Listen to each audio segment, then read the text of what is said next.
Good day, everybody, and welcome to another episode of the Military and Foreign Affairs Network. I'm your host, the voice of reason. So I wanted to do a quick video on Myanmar, and we have received some additional information about the coup d'etat, the military coup that has occurred inside of Myanmar. So first, on the day of the coup, or actually the night of the coup, most of the data centers, or all of the data centers inside of Myanmar, were taken over by the military, and they were very quick to shut down all forms of social media. Another interesting thing that is going on, as we know that Myanmar has suspended all international flights, or most of them. But what we are seeing is at night, there are flights taking place from Kunming, China. And there are some major military units, Chinese military units based in this area. There is also some signal and cybersecurity units based in this area as well.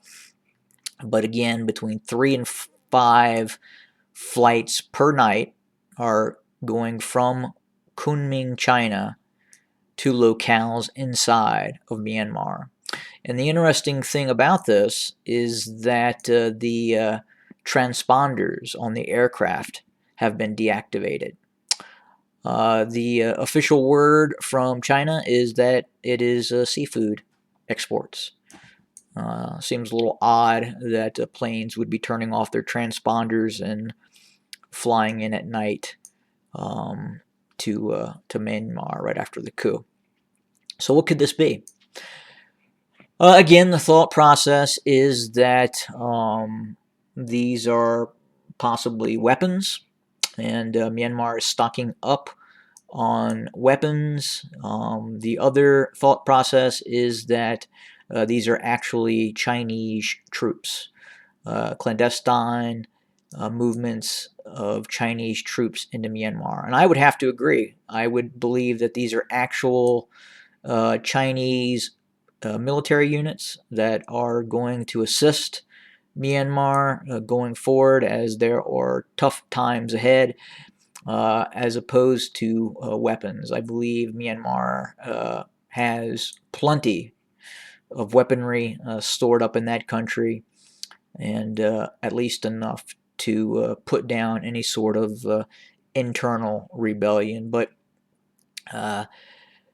Myanmar is in a very strategic location, especially if the democratic government of Myanmar was to take more of a pro-Western stance, that China would have been involved or possibly condoned said coup d'etat inside of Myanmar. But again, kind of interesting to see what is happening, and I would not suspect that the events inside of Myanmar would be overturned anytime soon.